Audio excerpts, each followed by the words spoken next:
Hi everyone, welcome to Traveling Misknits. My name is Pia and I am so happy that you're joining me here on Mors today. Mors is one of the many beautiful islands of Denmark where I am enjoying some days of quiet relaxation. I have some knitting to show today. I have 1.5 finished objects. I have a brand new cast on. And then I have been lucky enough to get a question from a viewer. Thank you. So we are going to talk about how I join crocheted or knitted squares together for a blanket. The first finished object is kind of staring at you.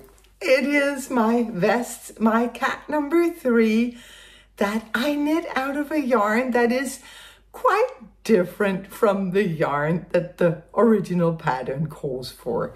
I knit this in a chunky brushed mohair. It's knit on size 12 millimeter needles. It's chunky, it's big, it's wonderful. I am loving this thing. It is so cozy.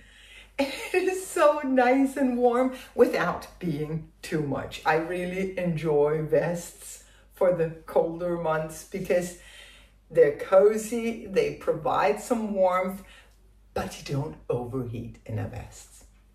For this one, I added a turtleneck. I've never tried that before, but yeah, that was easy peasy. It's just knitting a little bit further than you would normally. In the pattern, there are instructions on how to either add a button and a buttonhole here at the sides or knit some ties.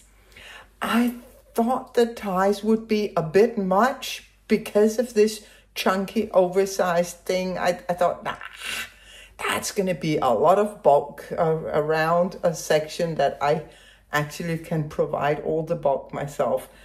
So I just pinned it with the little pins that I also use as buttons. Put in a couple in either side. I did knit this one a little bit longer on the back than the front, which is really easy because you do work the front and the back separately.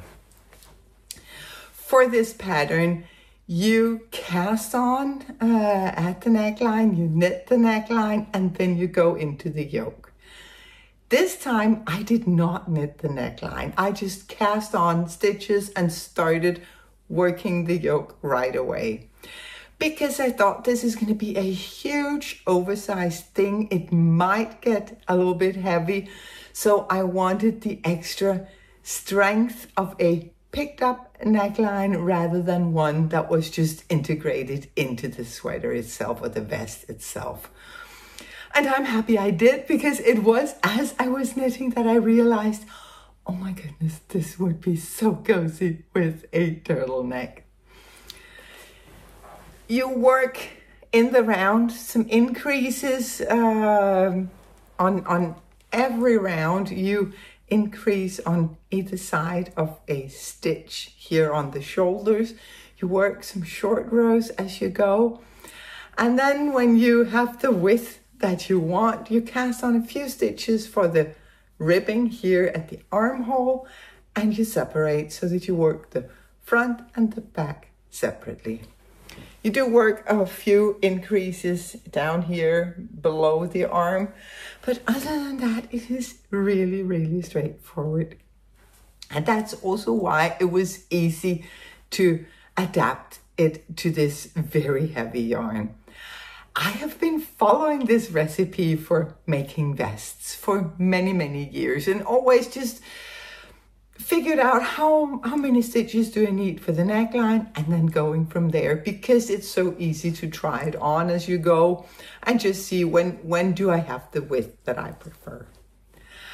I have updated the original cat number 3 pattern with an appendix where I have a little table where you can go in and check for different gauges, how many stitches to cast on and how many stitches to do for the ribbing and the increases and all that stuff, so that you can easily use the pattern for more or less any yarn that you may have in your stash.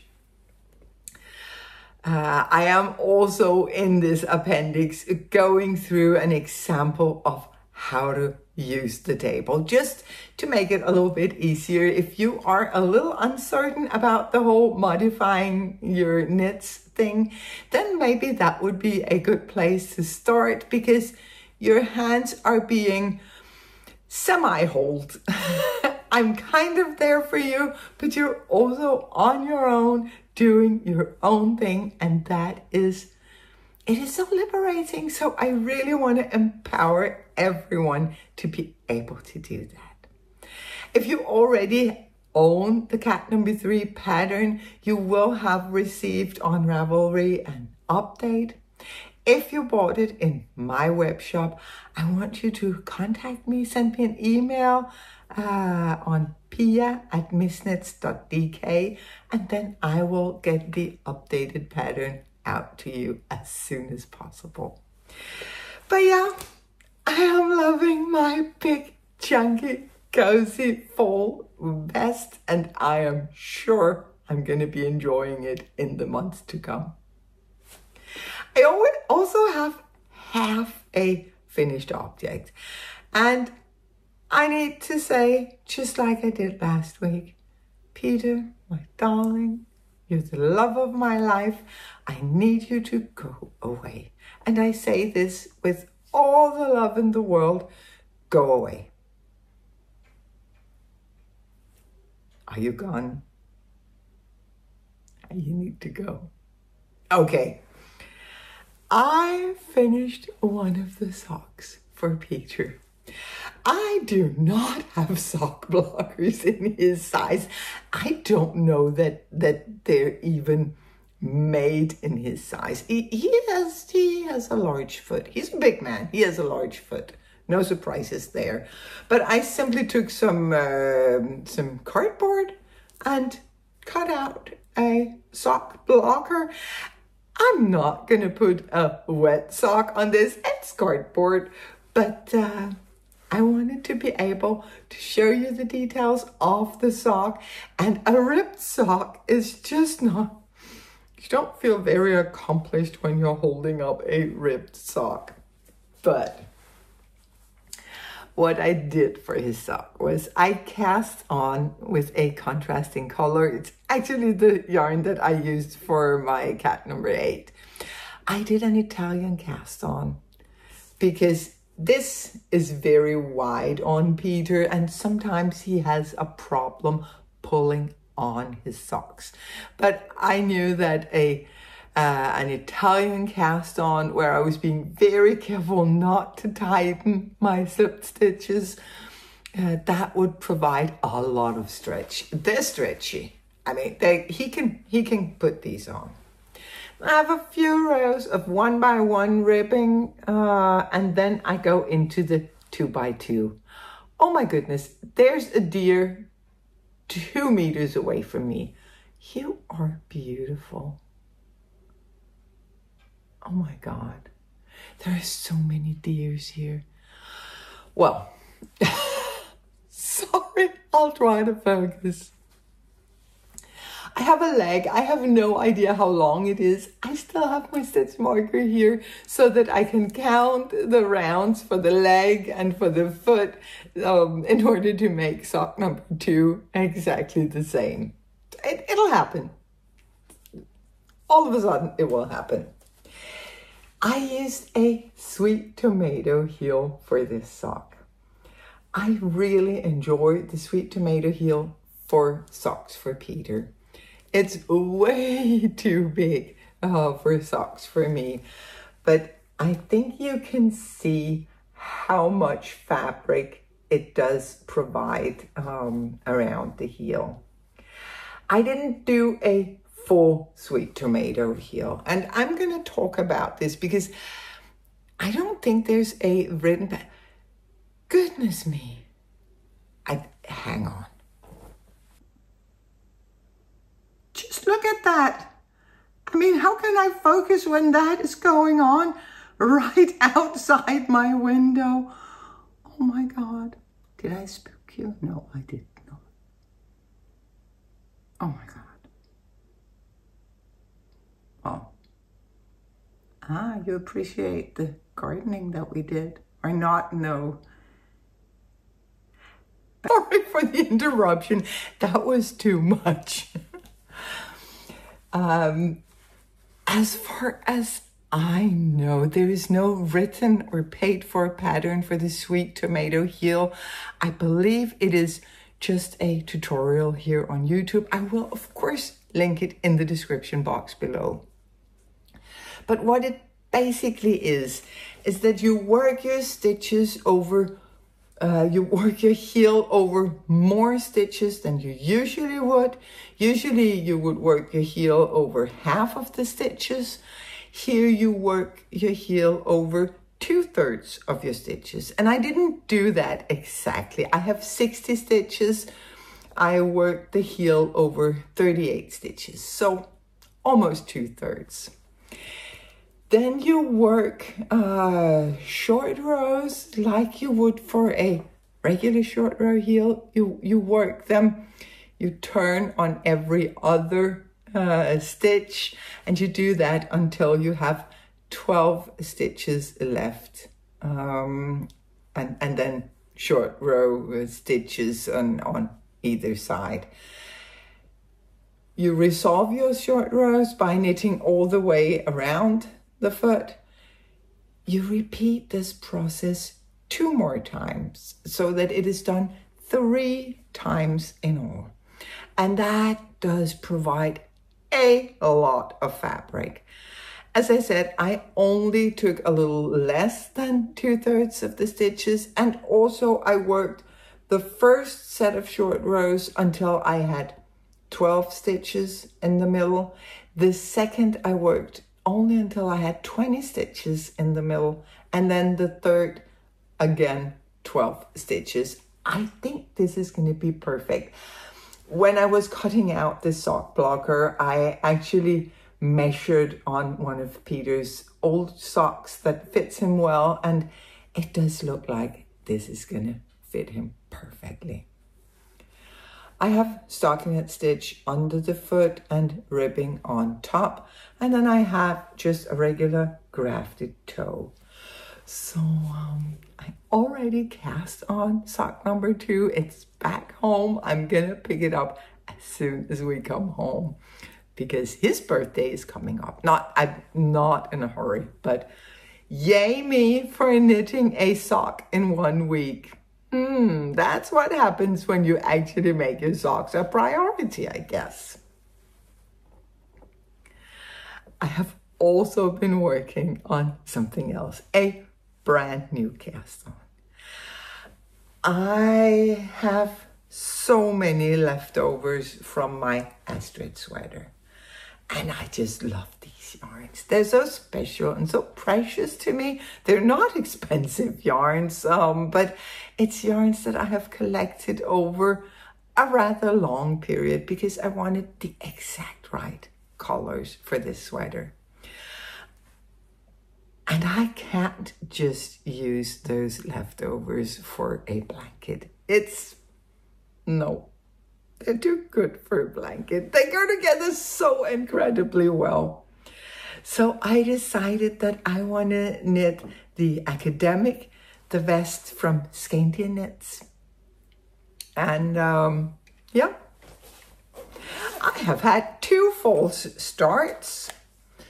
So with that in mind, I'm not too disappointed in myself, even though I only have a couple of centimeters of ribbing. The first time I cast it on, I was honestly not paying attention. And the cast on edge just didn't look nice.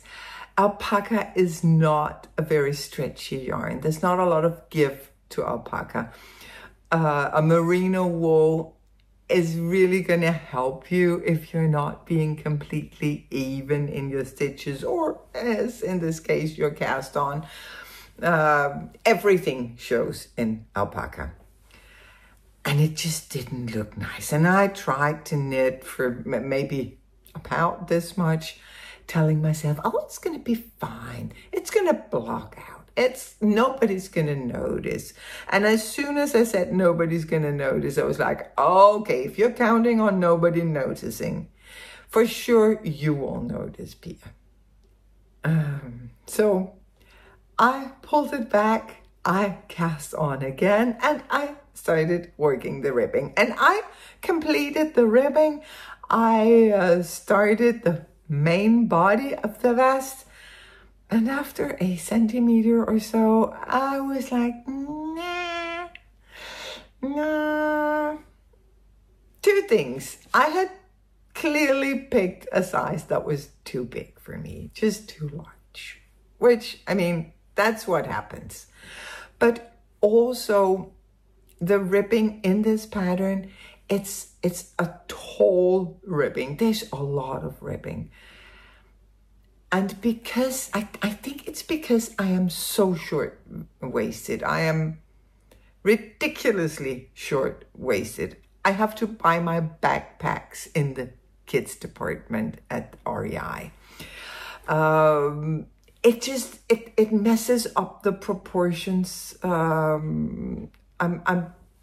will often look a little heavy if I'm wearing something that is relatively cropped and then with a large ribbing or a pattern section that goes up too far. It's not doing me any good. So the second time around, the decision was actually easier. I was like, okay, I've done this before. Out with the needles, and I pulled it back. Started over a smaller size, and I am gonna make the ribbing just a little bit shorter, and then I'm gonna repeat some of the patterns on the body to get a slightly longer version without as much ribbing. I'm probably gonna do maybe 7 or 8 centimeters, something like that. So this could end up being quite the tale, more or less like the Astrid. But I am enjoying myself. I am really looking forward to the finished object. I think it's going to be so beautiful. So I have many hours of dreaming ahead of me. And I guess that's a big part of what knitting is for me. It is dreaming about my finished object, dreaming about when and how to wear it, and actually feeling the pride of the finished object before it's even there.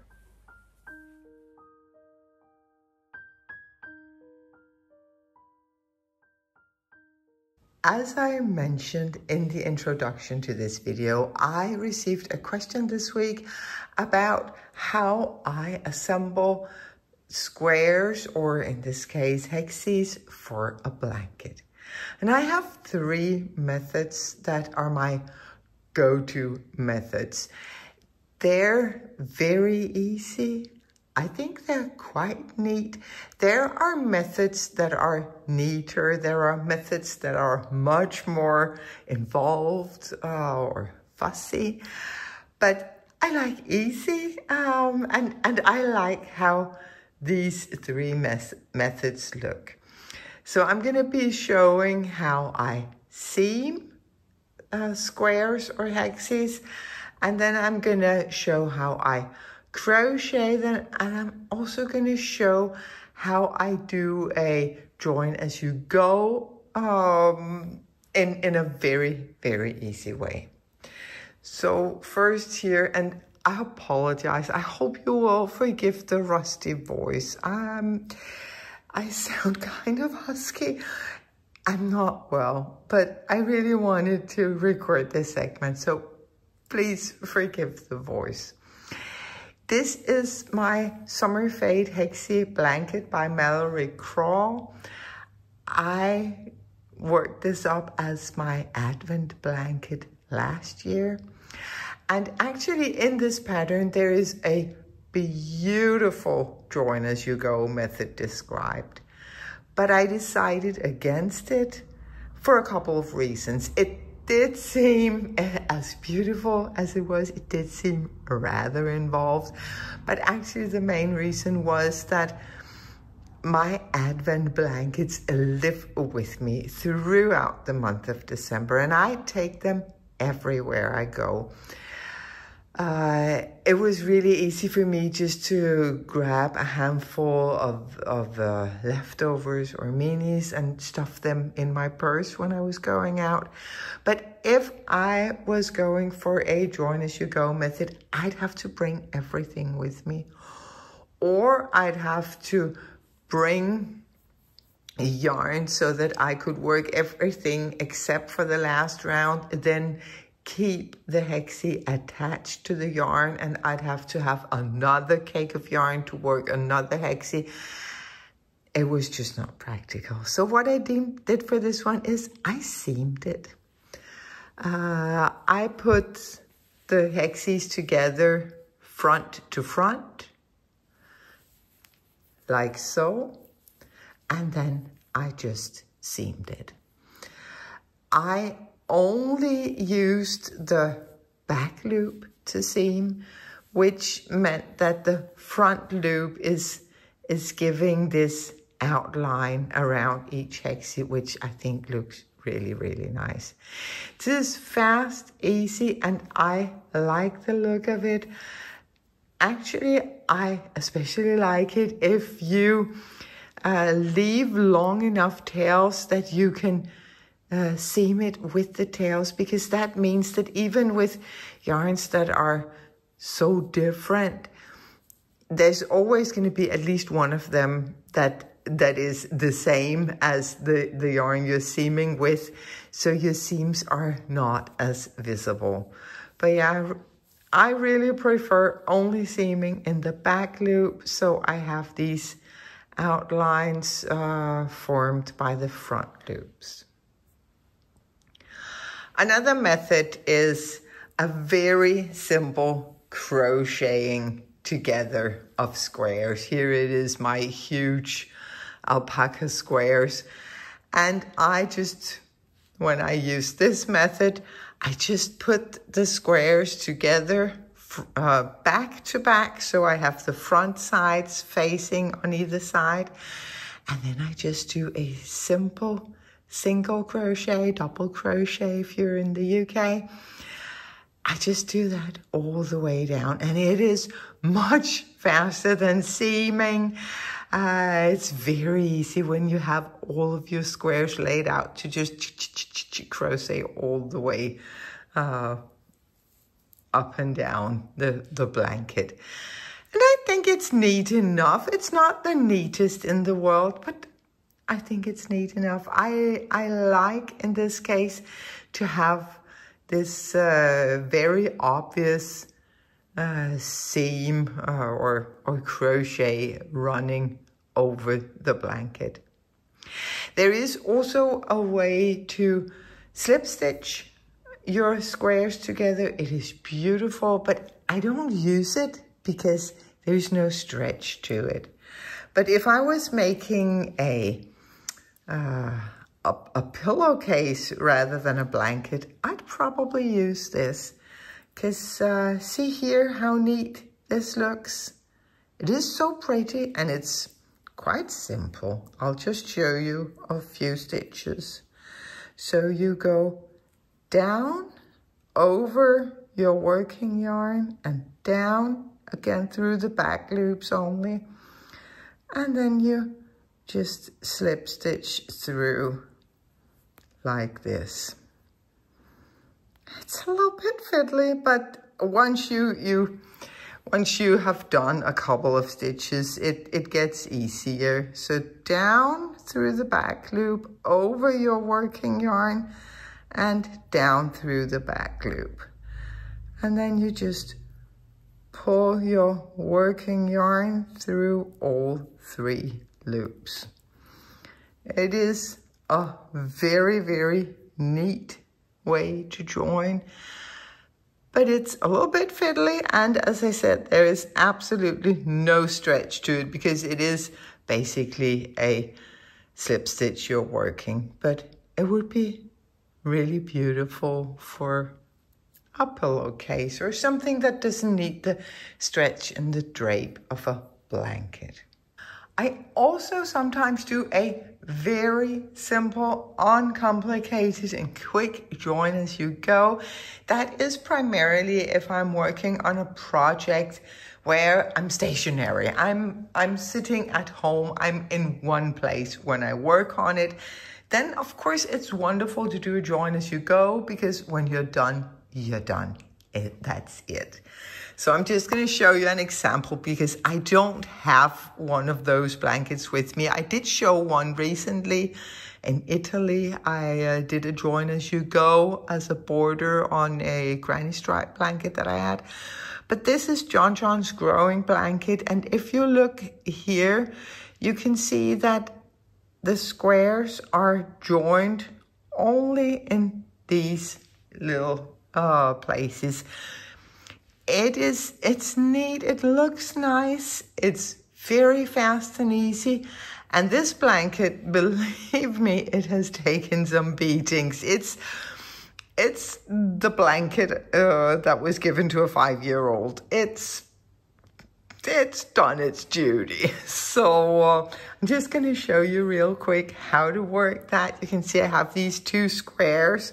And for this one, I still have the last side to work. So to do this very easy join as you go, you work a cluster, which I just did here. Then before working the next cluster, you simply slip stitch into the corresponding space over on the other square. And you work your cluster. 1, 2, and 3. And again, you slip stitch into the corresponding space on the other side. And you just continue like that. It is so fast, but of course it requires you to have everything in one place so that you can attach any new square to your blanket as you're working the last round. But these are my 3 favorite ways, and then the slip stitch join, a very neat way that I haven't used in a project yet, but that I find very neat, so I am probably gonna use it if one day I start crocheting up a pillowcase or something like that, something that doesn't need the stretch that are of course in all of the other joints. So if you have a question or if there's something you'd like me to talk about here on the podcast, yay, please just put it in the comment section below and I will just be so thrilled to figure out a good answer to your question. That was it for the creative content this week.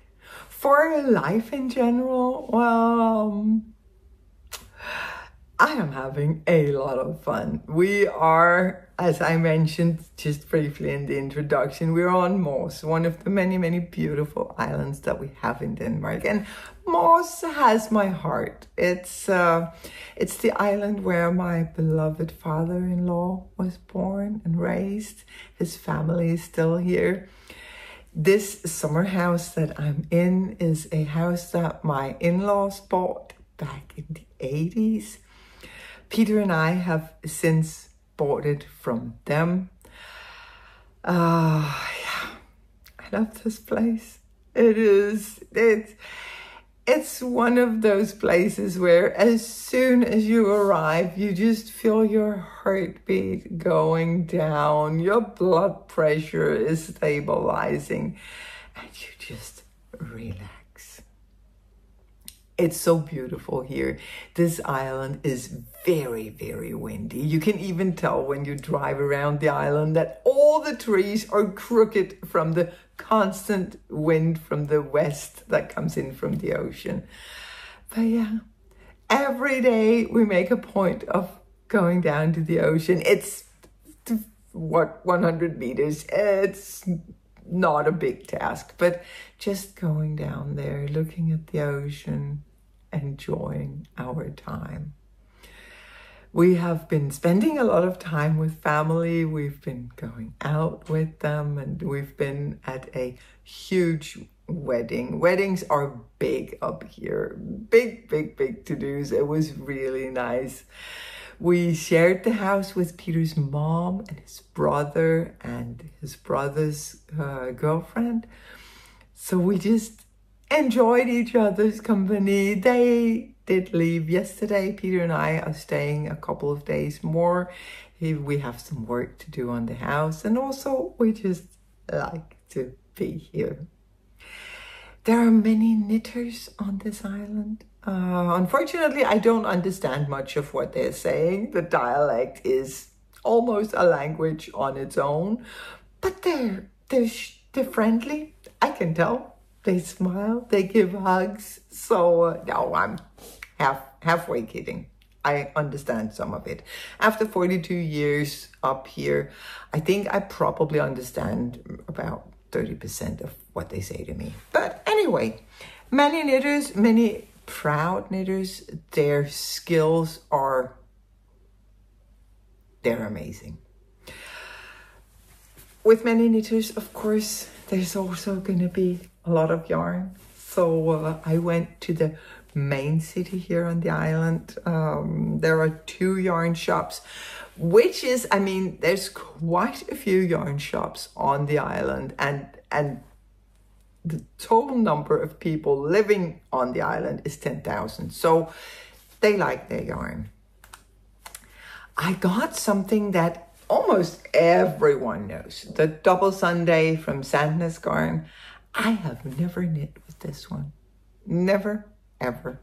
And I didn't have a plan to knit in it, but I visited this beautiful, beautiful yarn shop with the most lovely owner, and we chatted, and I saw this color. Doesn't it have my name written all over it? What would you call this? I mean, it's like mauve, but darker. It is so beautiful. Definitely not brown, not gray, not any color I know, but I love it. I don't know what it's going to become. It's probably going to become either an Aurora sweater, or maybe a cat number 6. Or an Oslo sweater by Petite Knit. I have that pattern. I've had it for quite some time.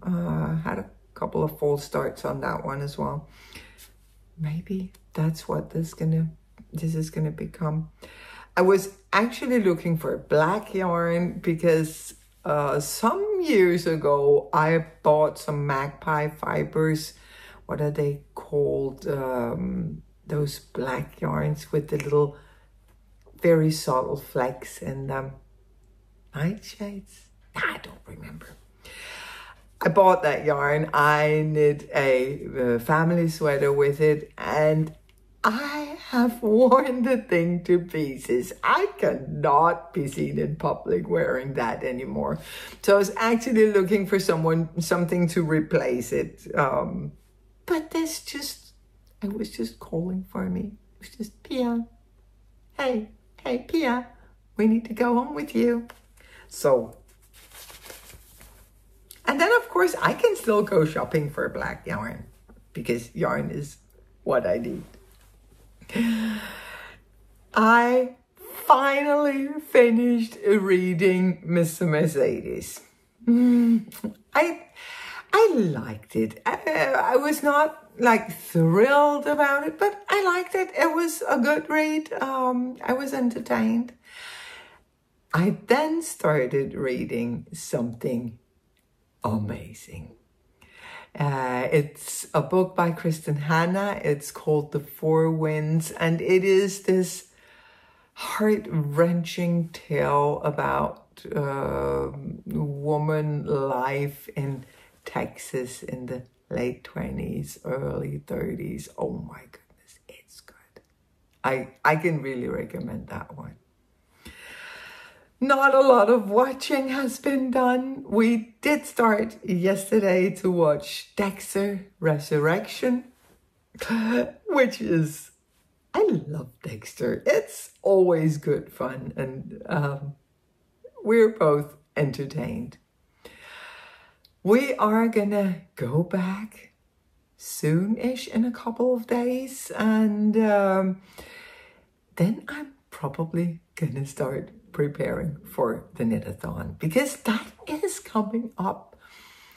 The Knitathon is almost here. I really hope to see you for the Knitathon. It's always good fun to set aside 24 hours or however many hours you are able to set aside to just engage with other makers and have a lot of yarny fun. Until we talk again, which will be the Knitathon, stay happy, stay safe, and keep knitting.